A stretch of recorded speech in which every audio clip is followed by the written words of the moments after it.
Jumpa lagi teman-teman di Suluh Bung Karno, channel kesayangan kita. Sekarang sudah bersama saya dengan Bu Galuh. Gitu. Bu Galuh, mungkin sedikit perkenalan nih. Halo teman-teman Suluh Bung Karno, perkenalkan saya Galuh Sukmaranti, dosen di Prodi Ilmu Komunikasi, Fakultas Ilmu Sosial dan Ilmu Politik Universitas Bung Karno. Yang dalam hal ini, terima kasih banyak untuk undangannya. Kita akan coba berbagi informasi, sharing-sharing ya Pak ya. Betul. Ini kita terima kasih juga nih, Bu Galuh bisa gabung bersama kita nih, Bu. Bu Galuh ini punya background di bagian PR begitu ya. Iya, betul. Nah, Bu, ini kita akhir-akhir ini, jadi kita sedang di masa atau di bulan Ramadan gitu ya. Sebentar lagi kita akan merayakan Lebaran. Nah, Lebaran itu selalu identik dengan pakaian baru. Bu, boleh nggak nih dikasih tipsnya kalau misalkan saya atau teman-teman di sana tuh pengen baju baru biar perayaan Lebaran tahun 2024 ini menjadi berkesan gitu. Ya, jadi lebih semarak ya tentunya lebih ya. Semarak pastinya. Mengacu pada Lebaran ya, memang fenomena yang selalu muncul dan langganan nih di Indonesia, yakni Lebaran identik dengan baju yang baru. Baju baru gitu ya. Dan tentunya tempat untuk mencari baju baru tidak lain dan tidak bukan adalah pasar grosir Tanah Abang. Namun memang pada era yang sekarang bukan berarti sudah tidak tren lagi Pak. Oh gitu ya.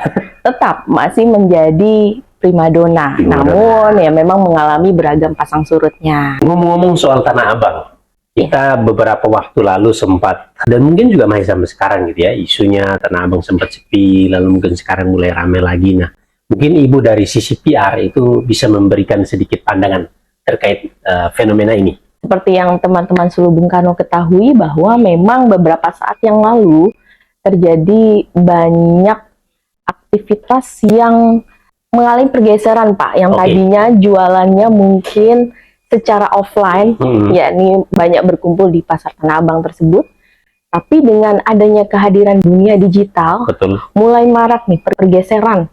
Jadi yang tadinya offline menjadi online. Mulai bermunculan seller-seller baru dengan beragam kontennya di dunia digital.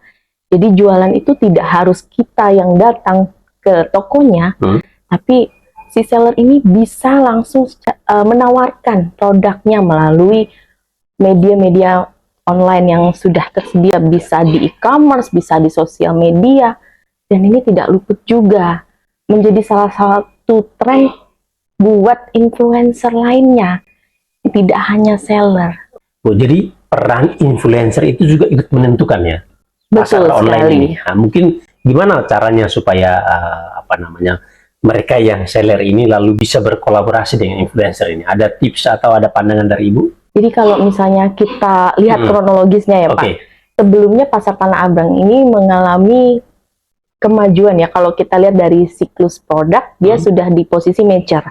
Namun yang namanya siklus pasti ada momennya decline. Nah, posisi decline ini yang dialami Tanah Abang terjadi pada saat kemarin Pak, selama COVID 2 tahun lah ya, karena ada peraturan-peraturan tertentu yang memang kita harus menjaga jarak, kita tidak bisa datang ke tempat keramaian, sehingga model mereka berjualan juga pasti berubah. Hal ini turut menggeser.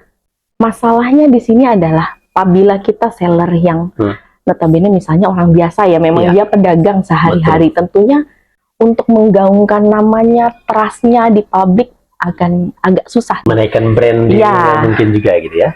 Dibandingkan dengan seorang influencer yang jelas followernya sudah banyak, dia juga sudah punya personal branding di luar yang baik. Nah, ini tentunya akan menjadi satu kompetisi yang berat. Ya, sehingga pada saat itu memang banyak pedagang-pedagang Tanah Abang ini yang mengeluhkan, oh pasarnya jadi sepi nih. Ini kan persoalan antara yang bisa meng-hire influencer dan ada juga yang masih mungkin teknik pemasaran yang lama gitu ya. Gimana Ibu solusinya untuk mereka yang mungkin masih terbatas soal bisa meng-hire influencer atau bisa berkolaborasi? Nah, pandangan Ibu gimana? Terkait hal tersebut memang kita harus selalu beradaptasi dengan keadaan apapun itu situasinya, karena memang dari sisi krisis ya, kalau tadi saya ceritakan pada saat di tahap prodormal memang itu mulai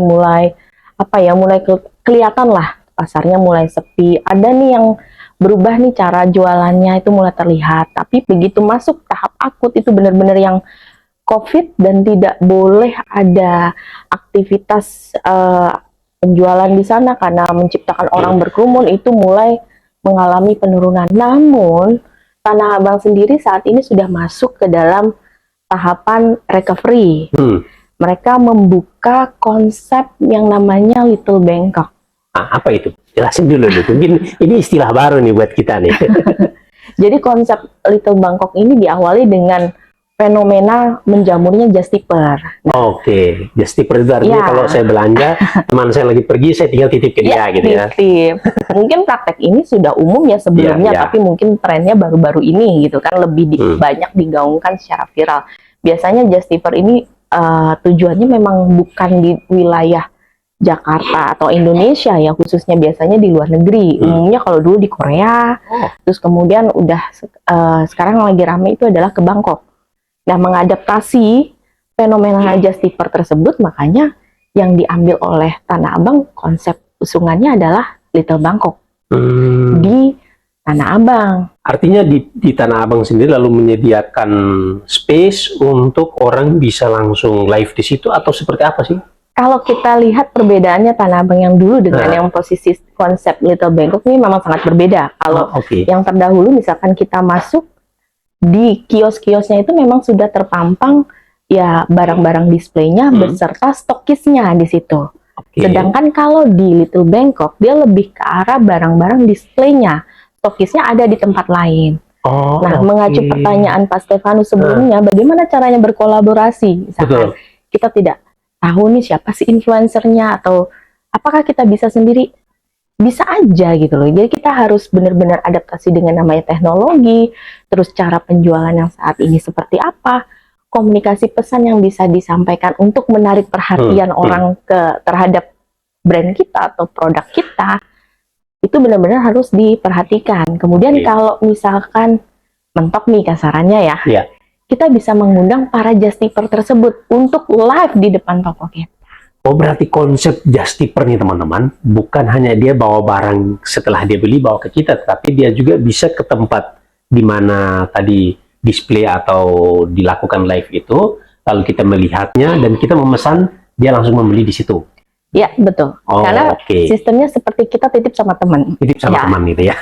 Ibu tadi melihat bahwa memang teknologi ini berkembangnya itu sangat pesat gitu ya, berubah mungkin setiap tahun itu pasarnya pun ikut berubah. Nah, konsep PR atau pendekatan untuk entah itu branding, entah itu untuk mengenalkan sesuatu, misalkan seperti itu, mungkin juga harus ada perubahan begitu ya Bu ya? Ya, betul. Karena sekarang publiknya itu adalah generasi Z, yang tentunya akan berbeda Pak dengan kita. Kita masih ada di generasi milenial. Nah, cara pendekatannya akan lain.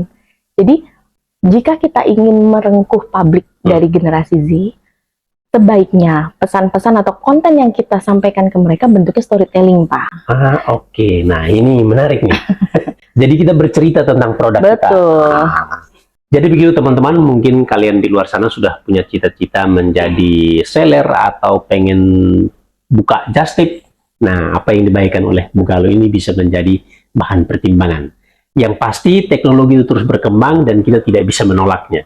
Betul sekali. Jalannya adalah kita harus berinovasi, menyesuaikan dengan kebutuhan teknologi hari ini, dan kita bisa tetap survive. Gitu Bu ya? Setuju. Setuju. Sampai jumpa lagi teman-teman.